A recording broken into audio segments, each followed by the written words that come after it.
Good afternoon, Bharat express देख रहे हैं आप। आपके साथ मैं हूं रोहित पोखरियाल। प्रधानमंत्री नरेंद्र मोदी के तीसरे कार्यकाल के पहले बजट को सबको बेसब्री से इंतजार है। वित्त मंत्री निर्मला सीतारमण 23 जुलाई को लोकसभा में बजट पेश करने वाली हैं और हर साल की तरह इस बार भी बजट पर सबकी निगाहें हैं, क्योंकि लोगों को इससे उम्मीदें बहुत हैं। इकोनॉमी के कई सेक्टर्स और सेगमेंट सब्सिडी, टैक्स में छूट की उम्मीद कर रहे हैं, तो वहीं महिलाओं को लेकर भी कई ऐलान होने की उम्मीदें हैं। मध्य प्रदेश सरकार महिलाओं को हर महीने 1,250 रुपए यानी 1,250 रुपए दे रही है। केंद्र सरकार पूरे देश में महिलाओं के लिए मध्य प्रदेश की तरह लाडली बहना योजना ला सकती है। वित्त मंत्री इस बार के बजट में महिलाओं को कई तरह की सौगात देने का भी ऐलान कर सकती है। इसमें टैक्स छूट से लेकर रोजगार के ज्यादा मौके मुहैया कराने और महिला उद्यमियों से जुड़े ऐलान हो सकते हैं। महिला सशक्तिकरण को लेकर भी सरकार इस बार बजट में कई नई योजनाएं लॉन्च कर सकती है। मोदी 3.0 का पहला बजट, महिलाओं पर फोकस।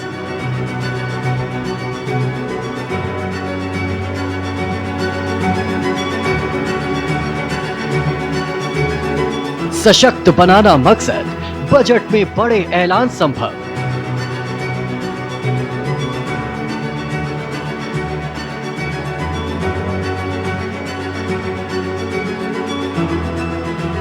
लाडली बहना का विस्तार, एमपी से देशव्यापी प्रसार।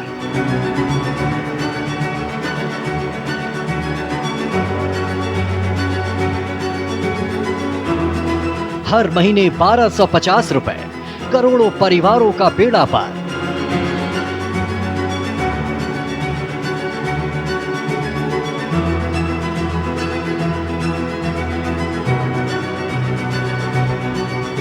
टैक्स में अतिरिक्त छूट, हेल्थ रसोई में सब्सिडी से मदद।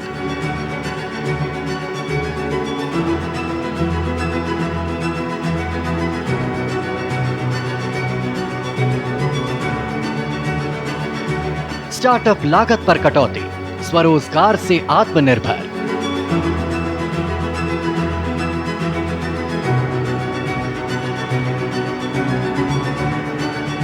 ग्रामीण महिला उद्यमी, तकनीकी इकोसिस्टम की दरकार।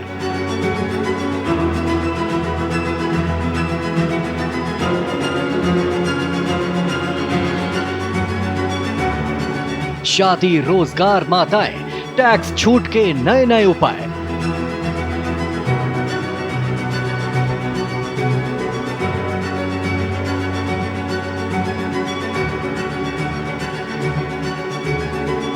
आर्थिक रूप से सक्षम, लखपति दीदी योजना को पंख।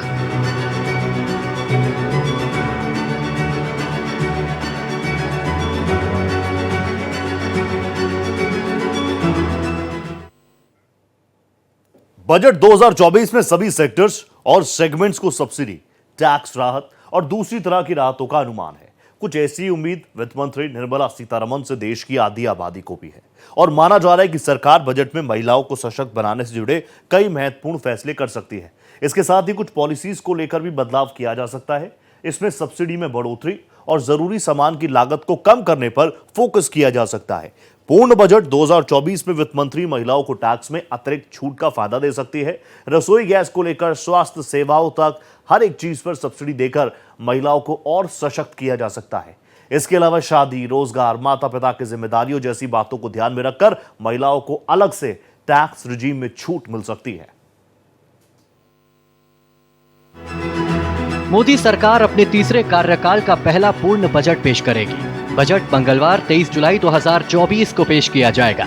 ऐसी उम्मीद है कि सरकार बजट में महिलाओं के लिए अहम घोषणा कर सकती है। सरकार देश में महिलाओं के लिए मध्य प्रदेश की तरह लाडली बहना योजना ला सकती है। मध्य प्रदेश सरकार महिलाओं को हर महीने 1,250 रुपए दे रही है। अब केंद्र सरकार भी एमपी सरकार की योजना को पूरे देश में लागू कर सकती है। उम्मीद है कि सरकार 23 जुलाई को पेश होने वाले बजट में महिलाओं के लिए लाडली बहना योजना की तरह कोई और योजना ला सकती है। सरकार बजट में इनकम टैक्स पेयर्स को राहत देने के साथ ही किसानों, युवाओं, महिलाओं के लिए बड़े ऐलान कर सकती है। मध्य प्रदेश की मुख्यमंत्री लाडली बहना योजना में राज्य की 1.2 करोड़ महिलाओं को हर महीने 1,250 रुपए मिलते हैं। राज्य सरकार इसे बढ़ाकर 3,000 रुपए करने वाली है। लाडली बहना स्कीम का फायदा उठाने के लिए न्यूनतम उम्र 23 साल से घटाकर 21 साल कर दी गई है। इस योजना के लाभार्थियों की संख्या अब 1,32 लाख पहुंच गई है। इस योजना के तहत किसी भी परिवार की महिला अप्लाई कर सकती है। बजट 2024 में सभी सेक्टर्स और सेगमेंट्स को सब्सिडी, टैक्स राहत और दूसरी तरह की राहतों का अनुमान है। कुछ ऐसी ही उम्मीद वित्त मंत्री निर्मला सीतारमण से देश की आधी आबादी को भी है। माना जा रहा है कि सरकार बजट में महिलाओं को सशक्त बनाने से जुड़े कुछ बड़े ऐलान कर सकती है। इसके साथ ही कुछ पॉलिसी को लेकर भी बदलाव किया जा सकता है। इसमें सब्सिडी में बढ़ोतरी और जरूरी सामान की लागत को कम करने पर फोकस किया जा सकता है। पूर्ण बजट 2024 में वित्त मंत्री महिलाओं को टैक्स में अतिरिक्त छूट का फायदा दे सकती है। रसोई गैस से लेकर स्वास्थ्य सेवाओं तक पर सब्सिडी देकर महिलाओं को फायदा दिया जा सकता है। इसके अलावा शादी, रोजगार और माता पिता की जिम्मेदारियों जैसी बातों को ध्यान में रखकर महिलाओं को अलग से टैक्स छूट दी जा सकती है। आपको लगता है कि अभी तक जो बजट आता था रहा है, सरकार जो खास तौर से मोदी सरकार बजट लाती रही है और उनकी वित्त मंत्री निर्मला सीतारमण जो खुद एक महिला हैं, क्या लगता है कि जब वो बजट बनाती है तो महिलाओं की तरफ ध्यान जाता है अभी तक जो पिछले सालों का बजट देखते हैं?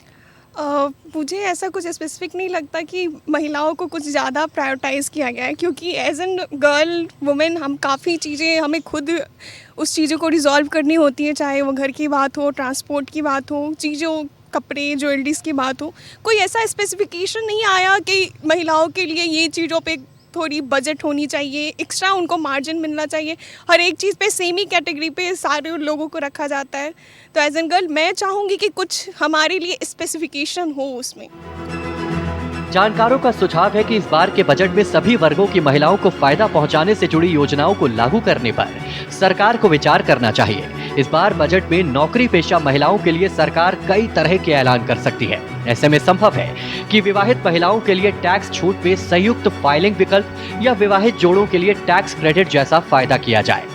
कामकाजी महिलाओं को कामकाज संबंधी खर्च, रिटायरमेंट कंट्रीब्यूशन या शिक्षा खर्च में टैक्स कटौती का फायदा मिले। बच्चों वाली महिलाओं को टैक्स क्रेडिट, कटौती या बच्चों की देखभाल, सब्सिडी या शिक्षा बचत जैसी योजनाओं का फायदा मिले। टैक्स एक्सपर्ट्स का कहना है कि सरकार महिलाओं के लिए रियायती टैक्स स्लैब दरों को फिर से लागू करने पर विचार कर सकती है। इस पहल का मकसद महिला टैक्स पेयर्स के लिए कम टैक्स रेट्स की पेशकश करके आर्थिक सशक्तिकरण पेश करना हो सकता है। इसके साथ ही जो महिलाएं स्वरोजगार करती हैं या जिनका अपना कारोबार है, वो अपने बिजनेस एक्सपेंस या स्टार्टअप लागत के अतिरिक्त खास बिजनेसमैन कटौती के लिए पात्र हो सकती है। केंद्रीय बजट में महिलाओं के नेतृत्व वाले ग्रामीण और अर्ध शहरी जमीनी स्तर के उद्यमों को सशक्त बनाने पर ध्यान केंद्रित करना जरूरी है, जो देश के इकोनॉमिक इकोसिस्टम में अहम भूमिका निभाते हैं। एक हालिया सर्वेक्षण के मुताबिक 44% से ज्यादा महिला ग्रामीण उद्यमियों को अपने व्यवसाय स्थापित करने में चुनौतियों का सामना करना पड़ रहा है, जबकि 36% पुरुष भी दिक्कत झेल रहे हैं। इनमें से केवल 13% महिलाएं उद्यमी वर्तमान में ई कॉमर्स नेटवर्क का लाभ उठाती हैं और केवल 44% डिजिटल भुगतान का इस्तेमाल करती हैं। जमीनी स्तर पर काम करने वाली ग्रामीण महिला उद्यमियों के बीच व्यापार करने में आसानी और डिजिटल तत्परता को बढ़ावा देना एक रणनीतिक आर्थिक कदम हो सकता है। उन्हें एप्लीकेशन इंस्टॉल करने, स्मार्टफोन का उपयोग करने, अपने व्यवसाय को ऑनलाइन रजिस्टर करने और आयकर जीएसटी को समझने जैसी आवश्यक डिजिटल क्षमताओं से लैस करके व्यवसाय शुरू करने की जटिल प्रक्रिया को सरल बनाया जा सकता है। शहरी उपभोक्ताओं को बेचने के लिए ई कॉमर्स प्लेटफॉर्म का इस्तेमाल करना ग्रामीण महिला उद्यमियों में आत्मविश्वास पैदा कर उन्हें सशक्त बना सकता है। इससे ग्रामीण अर्थव्यवस्था में बहुत योगदान मिलेगा और रोजगार के अवसर भी बनेंगे। सरकार को ग्रामीण महिला उद्यमियों को विशेष कौशल और सलाह देने वाली पहलों को प्राथमिकता देने के लिए इकोसिस्टम बनाने की जरूरत है। आपको याद होगा, प्रधानमंत्री नरेंद्र मोदी ने कहा था कि देश में सिर्फ 4 जातियां हैं: गरीब, युवा, महिला और किसान। पीएम मोदी ने इन 4 जातियों के विकास के लिए खुद को समर्पित करने का भी ऐलान किया था। प्राइम मिनिस्टर के समर्पण से समझा जा सकता है कि केंद्र सरकार महिलाओं के विकास को लेकर कितनी गंभीर है। इसमें भी ग्रामीण और गरीब तबके की महिलाओं के लिए सेंट्रल गवर्नमेंट बजट के जरिए खासे ऐलान कर सकती है। साल 2024 के लिए 23 जुलाई को लोकसभा में वित्त मंत्री निर्मला सीतारमण पूर्ण केंद्रीय बजट पेश करने वाली हैं। ऐसे में कयास लगाए जा रहे हैं कि वित्त मंत्री आगामी बजट में महिलाओं को लेकर कुछ बड़ा ऐलान कर सकती है। जानकारों का मानना है कि सरकार लखपति दीदी 2.0 योजना का ऐलान कर सकती है, जो ग्रामीण महिलाओं को आर्थिक रूप से मजबूत बनाने के लिए गेम चेंजर साबित हो सकती है। दरअसल इस साल फरवरी में पेश हुए अंतरिम बजट में वित्त मंत्री निर्मला सीतारमण ने लखपति दीदी योजना का शुभारंभ किया था। लखपति दीदी स्कीम का टारगेट देश की 3 करोड़ महिलाओं को आर्थिक रूप से सशक्त बनाना है। स्वयं सहायता समूहों के प्रभाव पर प्रकाश डालते हुए वित्त मंत्री ने सशक्तिकरण और आत्मनिर्भरता के माध्यम से ग्रामीण सामाजिक आर्थिक गतिशीलता को बदलने में उनकी भूमिका पर जोर दिया था। ऐसे में केंद्र सरकार से लोगों को लखपति दीदी 2.0 को लेकर उम्मीदें बढ़ गई हैं। बता दें कि 15 अगस्त 2023 को लाल किले की प्राचीर से प्रधानमंत्री ने इस योजना की घोषणा की थी, जिसे फरवरी में अंतरिम बजट के दौरान अनावरण किया गया था। इस योजना के तहत महिलाओं को वोकेशनल ट्रेनिंग और कौशल विकास के बारे में बताया जाता है। लखपति दीदी योजना शुरू करने के पीछे का मकसद महिलाओं को डिजिटल बैंकिंग प्लेटफॉर्म जैसे मोबाइल वॉलेट का इस्तेमाल करने के लिए प्रेरित करना है। इस योजना के तहत सरकार महिलाओं को 1 लाख रुपए से लेकर 1 करोड़ रुपए तक का ब्याज मुक्त लोन देती है। जानकारों का कहना है कि सरकार को ग्रामीण महिलाओं को ई-कॉमर्स अवसरों का लाभ उठाने के लिए सशक्त बनाने के लिए डिजिटल साक्षरता कार्यक्रमों के लिए आवंटन बढ़ाने चाहिए। इसके अलावा आर्थिक भागीदारी के लिए राष्ट्रीय ग्रामीण आजीविका मिशन जैसी स्कीम्स को एक जगह समेटते हुए लोन और माइक्रो फाइनेंस तक बेहतर पहुंच मुहैया करानी चाहिए। कि अभी तक महिलाओं के लिए सरकार की तरफ से जो योजनाएं चलाई जाती हैं काफ़ी हैं या ना काफ़ी? चलाई जाती हैं, बात तो सही है, लेकिन कहीं ना कहीं अभी भी कुछ महिलाएं हैं जो इनसे मतलब पिछड़ चुकी हैं। मतलब इस बात पे ध्यान देना बहुत ज़रूरी है ताकि उनको भी मतलब एक सही राह दिखाई जा सके, ताकि वो इस समाज में ठीक से रह सके। मतलब कि जिनको योजनाओं के बारे में नहीं पता, उनको योजनाओं के बारे में एक किसी तरह से एजुकेट किया जाए कि आपके लिए अब योजना बनी है। अगर मैं आपको कहती हूँ कि प्रधानमंत्री नरेंद्र मोदी ने काफ़ी सारी योजनाएं चलाई हैं, मातृ वंदना योजना, उज्ज्वला योजना और ऐसे जो प्रधानमंत्री आवास योजना है उसमें भी महिलाओं के लिए स्पेशल अलग कोटा रखा जाता है। तो ऐसी कई योजनाएँ जो चलाई जा रही है, क्या आपको लगता है कि सब महिलाओं को उनके बारे में लेकर के जागरूक हैं ज़्यादातर महिलाएँ? नहीं, एक्चुअली क्या होता है कि जो सारी योजनाएं हैं वो सही कहते हैं कैटेगरी पे महिलाओं के लिए तो है, बट एक सही कैटेगरी महिलाओं के लिए उन तक वो चीज़ पहुंच नहीं रही है उन तक कि भाई उज्ज्वला गैस योजना जो है वो ग्रामीण महिलाओं के पास ठीक से पहुंच नहीं रही है। उनको एजुकेट करने की ज़रूरत है। जैसे आप डोर टू डोर कैंपेन करते हैं इलेक्शंस के टाइम पे, तो ऐसे डोर टू डोर एजुकेट करना चाहिए महिलाओं को। बजट में केंद्र सरकार महिलाओं के बेहतर स्वास्थ्य के लिए सक्षम आंगनबाड़ी और पोषण 2.0 कार्यक्रमों के लिए बजट बढ़ा सकती है। बता दें कि 1 फरवरी को पेश किए गए अंतरिम बजट के दौरान वित्त मंत्री सीतारमण ने खुलासा किया कि मुद्रा योजना के तहत 30 करोड़ रुपए के लोन महिला उद्यमियों को बांटे गए हैं। इसके साथ ही सरकार का लक्ष्य 83 लाख स्वयं सहायता समूह और 1 करोड़ अतिरिक्त महिलाओं को लखपति दीदी बनाने का है। वहीं कपड़ों के जरिए पारंपरिक उद्योग और हस्तकला को बढ़ावा दे रही महिलाओं की मांग है कि बजट में कपड़े पर GST कम कर दिया जाए ताकि इससे जुड़े बिजनेस को बढ़ावा मिले। उनकी दूसरी मांग है कि महिलाओं को ज्यादा से ज्यादा बैंकिंग से जोड़ा जाए। महिलाएं चाहती हैं कि उन्हें बिजनेस से जुड़ी एजुकेशन मिले, स्किल डेवलपमेंट के लिए ट्रेनिंग दी जाए ताकि वो अपना बिजनेस शुरू कर सके। कुछ महिलाओं की ये भी मांग है कि उन्हें स्टार्टअप करने के लिए आसानी से लोन मुहैया कराया जाए। साथ ही सरकार को हैंडीक्राफ्ट को भी बढ़ावा और प्रोत्साहन देने के लिए स्कीम लानी चाहिए। बजट को लेकर महिलाओं को काफी अपेक्षा है। इस बार प्रधानमंत्री नरेंद्र मोदी और वित्त मंत्री निर्मला सीतारमण को महिलाओं को लेकर कुछ खास प्रावधान करने चाहिए ताकि उनकी जिंदगी बेहतर और आसान बन सके। लखपतिया दीदी की जगह बात करते हैं तो कॉस्मोपॉलिटन सिटीज़ में जो है महिलाओं को उनकी जानकारी कम है, जबकि जो गांव एरिया है, देहात एरिया, उनमें ज़्यादा है। क्या लगता है आपको? मैम मेरे हिसाब से तो अगर महिलाओं की जब भी बात आती है, ऐसे मुझे लगता है कि हर सेक्टर में ध्यान देना चाहिए। एजुकेशन हो गया, मेडिकल को लेके हो गया, बट सबसे ज़्यादा सिक्योरिटी पे ध्यान देना चाहिए महिलाओं की। मुझे ऐसा लगता है क्योंकि आप हर दिन आए दिन मतलब कोई ना कोई केस देखते रहेंगी। अभी मेट्रो में भी एक मतलब केस होता है, तो मुझे ऐसा लगता है कि यार एटलीस्ट आपको हर जगह पे इतनी सिक्योरिटी रखनी चाहिए कि महिला ना हर जगह अपने आप को सेफ फील करे, तभी जाके तो वो आगे एजुकेशन, मेडिकल, हर सेक्टर में खुद ही अच्छे से काम करे। आप वर्किंग हैं? यस। तो आपको क्या लगता है कि जब आप आती हैं घर से ऑफिस तक पहुंचती है, क्या लगता है कि सिक्योरिटी और ज़्यादा होनी चाहिए? सरकार को इसके लिए बजट में कुछ ऐसा रखना चाहिए कि जो महिलाओं की सिक्योरिटी पे ज़्यादा लग सके। बिल्कुल ऐसा होना चाहिए कि क्योंकि हम जब आते जाते समय बहुत सारे लोग का अनटच होना और भी चीज़ें होती हैं कि सिक्योरिटी पे कोई भी ध्यान नहीं देता। प्रॉपर कैमरास सब जगह लगे हों रूट पे और सेफ्टी वाइज पब्लिक ट्रांसपोर्ट में CCTV वगैरह लगे होने चाहिए। और भी बहुत सारी चीज़ें हैं कि उस पर सरकार को बहुत ज़्यादा ख्याल रखना चाहिए, ध्यान देना चाहिए। नौकरी करने वाली महिलाओं की सेहत अच्छी रखना बेहद जरूरी है। अगर वो स्वस्थ रहेंगी तो परिवार की भी सेहत बेहतर रहेगी। इसीलिए महिलाओं को सभी नौकरियों में मैटरनिटी छुट्टी का प्रावधान होना चाहिए। आगामी बजट में देश की महिलाओं को सरकार से कुछ खास घोषणाओं का इंतजार है, जिनमें सार्वजनिक अस्पतालों के लिए धन में बढ़ोतरी और महिलाओं के लिए मुफ्त या रियायती स्वास्थ्य जांच का प्रावधान शामिल है। सरकार 9 से 14 साल की आयु वर्ग की लड़कियों के सर्वाइकल कैंसर के खिलाफ टीकाकरण को प्रोत्साहित करेगी। मेडिकल को लेकर के हम सब बहुत ज़्यादा बात करते हैं कि मेडिकल इश्यूज जब आते हैं तो क्या आप इसको लेकर के क्या सोचती हैं कि बजट में क्या इस लिहाज से सरकार को सोचना है? देखिए, अभी हाल ही में खबर आई थी कि हिना खान को ब्रेस्ट कैंसर हो गया था, पर वो हिना खान है।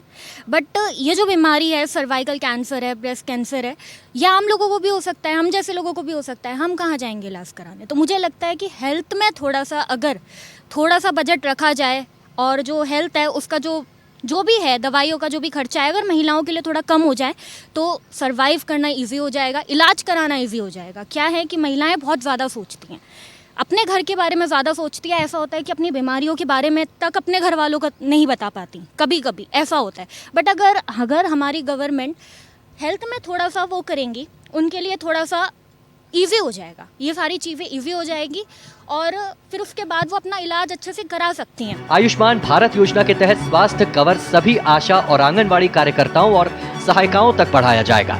कार्यान्वयन में तालमेल के लिए सभी मातृ एवं शिशु स्वास्थ्य देखभाल योजनाओं को एक व्यापक कार्यक्रम के तहत लाया जाएगा। ग्रामीण क्षेत्रों में पीएम आवास योजना के तहत 70% से ज्यादा घर महिलाओं को एकल या संयुक्त मालिक के रूप में दिए गए हैं। फरवरी में पेश किए गए अंतरिम बजट में केंद्र सरकार ने महिला उत्थान के लिए 3 लाख करोड़ से ज्यादा पैसा आवंटित किया था। केंद्र सरकार देश की आधी आबादी के लिए तमाम तरह की योजनाएं चलाती है। करोड़ों महिलाओं तक इनका फायदा पहुंचाने के लिए सेंट्रल गवर्नमेंट के साथ साथ अलग अलग राज्य सरकारें भी साथ में काम करती हैं। केंद्र सरकार के अलग अलग मंत्रालयों पर भी अलग अलग योजनाओं को अमल में लाने की जिम्मेदारी होती है। मोदी सरकार ने अंतरिम बजट में चालू वित्त वर्ष के लिए महिला केंद्रित योजनाओं के लिए लगभग 3.1 लाख करोड़ रुपए आवंटित किए हैं। इनमें 100% महिला केंद्रित योजनाएं और 30% महिलाओं की भागीदारी वाली अहम योजनाएं शामिल हैं। हालांकि इस बार महिला केंद्रित योजनाओं पर अधिक ध्यान दिए जाने की उम्मीद है, क्योंकि लोकसभा चुनाव में सत्तारूढ़ गठबंधन के खराब प्रदर्शन का एक कारण महिलाओं समेत इसके मूल समर्थन आधार में नाराजगी रही। दरअसल वित्त मंत्री निर्मला सीतारमण ने इस साल फरवरी में चालू वित्त वर्ष के लिए अंतरिम बजट के लिए अपने बजट भाषण में 4 मुख्य क्षेत्रों पर ध्यान केंद्रित किया था। उनमें गरीब, किसान, महिलाएं और युवा शामिल हैं। वित्त मंत्री ने महिलाओं को सशक्त बनाने के लिए पिछले 10 सालों में सरकार द्वारा उठाए गए उपायों को सूचीबद्ध किया। वित्त मंत्री ने कहा था कि उद्यमिता, जीवन की सुगमता और महिलाओं के सशक्तिकरण ने इन 10 वर्षों में गति पकड़ी है। सीतारमण ने लोकसभा को ये भी बताया कि महिला उद्यमियों को 30 करोड़ मुद्रा योजना लोन दिए गए हैं। सरकार ने ग्रामीण क्षेत्रों में पीएम आवास योजना के तहत 70% से ज्यादा घरों का स्वामित्व महिलाओं को एकल या संयुक्त मालिक के रूप में दिया है, ताकि उनकी गरिमा बढ़ पाए।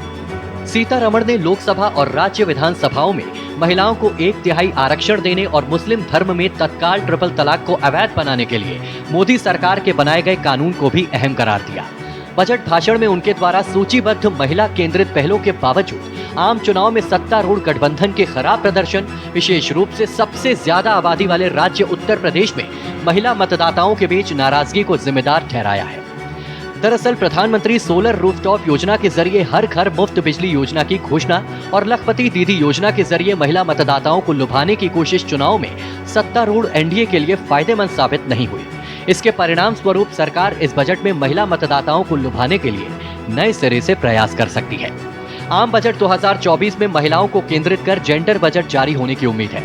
बता दें, जेंडर बजट में उन आवंटनों को शामिल किया जाता है जो विशेष रूप से महिलाओं के लिए होते हैं, जैसे कि महिला एवं बाल विकास मंत्रालय को किया गया आवंटन। इसके साथ ही महिलाओं के लिए छात्रवृत्ति और पेंशन योजनाएं।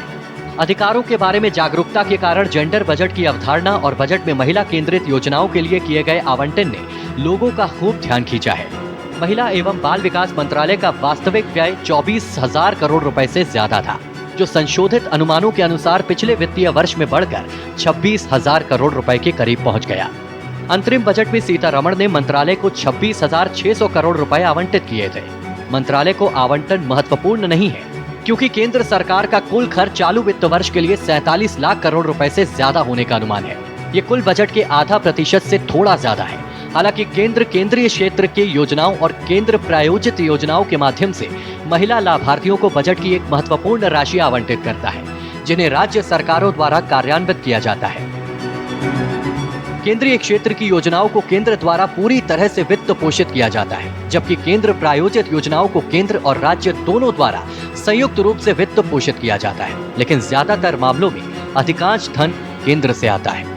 महिला और बाल विकास मंत्रालय सामर्थ्य जैसी योजनाएं चलाता है, जिसमें शक्ति सदन, स्वाधार, उज्ज्वला, विधवा गृह, सखी निवास और पालना योजनाएं शामिल हैं। इसके अलावा मंत्रालय प्रधानमंत्री मातृ वंदन योजना और राष्ट्रीय महिला सशक्तिकरण भी चलाता है। इसके साथ ही केंद्र सरकार दूसरे मंत्रालयों के जरिए भी महिलाओं को पैसे आवंटित करती है। क्या आपको लगता है कि जब किचन की तरफ ध्यान जाता है तो महिलाएं परिवार की सोचती हैं, चाहे अपने आप रूखा सूखा खा ले, लेकिन परिवार को पूरी भरी हुई थाली देना चाहती है, तो ऐसे में बजट को लेकर के क्या सोचती हैं? जैसे हम वर्किंग वुमेन हैं, लोगों को लगता है कि ये काम करती हैं तो इनका घर की तरफ, हाउस होल्ड्स की तरफ ध्यान नहीं रहता होगा, बट हमें दोनों चीज़ों को मैनेज करके चलना पड़ता है। जैसे हम बाहर रह रहे हैं तो हमें भाई घर पे भी पैसे भेजने हैं, हमें अपना राशन भी इकट्ठा करना है, हमें ऑफिस, हमें सारी चीज़ों को बैलेंस करके चलना पड़ता है। तो हाँ, मतलब जैसे अभी सब्जियों के रेट बढ़े हुए हैं, राशन वगैरह को थोड़ा सा रियायत देने की ज़रूरत है, और एजुकेशन में काम करने की ज़रूरत है, सिक्योरिटी, हेल्थ, सारी चीज़ों पे। बट हाउस होल्ड में देखा जाए तो जहाँ तक हम लोग रोज़ आटा, दाल, चावल सबका भाव पता होता है औरतों को, क्योंकि हमारा दोनों ही तरफ ऑफिस में भी और बाजार भी आना जाना रहता है, तो उस पर थोड़ा सा ध्यान देना चाहिए। हाँ, थोड़ा सा रियायत, महंगाई पे थोड़ा बिल्कुल ध्यान देना चाहिए। बता दें कि 500 करोड़ रुपए के बजट वाली नमो ड्रोन दीदी योजना कृषि मंत्रालय के जरिए अमल में लाई जा रही, जबकि ये 100% महिला केंद्रित योजना है। इसके साथ ही सरकार ने विज्ञान और प्रौद्योगिकी मंत्रालय के तहत दिशा कार्यक्रम के माध्यम से विज्ञान में महिलाओं की भागीदारी को बढ़ाने के लिए 130 करोड़ रुपए से ज्यादा आवंटित किए। 100% महिला केंद्रित योजनाओं के लिए चालू वित्त वर्ष के लिए 1,20,000 करोड़ रुपए से ज्यादा धन आवंटन किया गया है, जिसमें निर्भया, सक्षम आंगनवाड़ी और पोषण 2.0, सबल और सामर्थ्य जैसी योजनाएं शामिल हैं। केंद्र कई योजनाएं चलाता है जिनमें महिलाओं की कम से कम 30% भागीदारी होती है। कृषि और किसान कल्याण विभाग 2,234 करोड़ रुपए के बजट वाली कृषिोन्नति योजना चला रहा है। शिक्षा विभाग कई योजनाएं चलाता है जिनका संचयी बजट वर्ष के लिए लगभग 25,000 करोड़ रुपए है, जबकि उच्च शिक्षा विभाग के पास उच्च शिक्षा, छात्रवृत्ति, अनुसंधान के लिए अनुदान आदि के लिए कई योजनाएं हैं, और 30% महिलाओं की भागीदारी वाली इन योजनाओं का बजट 15,722 करोड़ रुपए है। प्रधानमंत्री नरेंद्र मोदी की अगुवाई के लिए केंद्र सरकार महिलाओं के विकास के लिए कई योजनाएं चलाई रही है। उम्मीद है आम बजट 2024 में इन योजनाओं के आवंटन में इजाफे किए जाएंगे। साथ ही आधी आबादी के तेज विकास के लिए कई नई योजनाओं का भी ऐलान होगा। ग्रामीण महिलाओं को तकनीक के साथ जोड़ते हुए तरक्की के नए मौके दिए जा सकते हैं। अलग अलग सेक्टर्स में काम कर रही महिलाओं के मुताबिक अलग अलग रास्ते निकालकर उनके विकास को और रफ्तार दी जा सकती है। देश का बजट पेश करने वाली वित्त मंत्री खुद महिला है, लिहाजा उम्मीद है 23 जुलाई को संसद में उनका बजट भाषण महिलाओं के लिए कई ऐतिहासिक ऐलानों से भरा हुआ होगा। इसी के साथ हमारी इस खास पेशकश में फिलहाल इतना ही। दीजिए इजाजत, नमस्कार।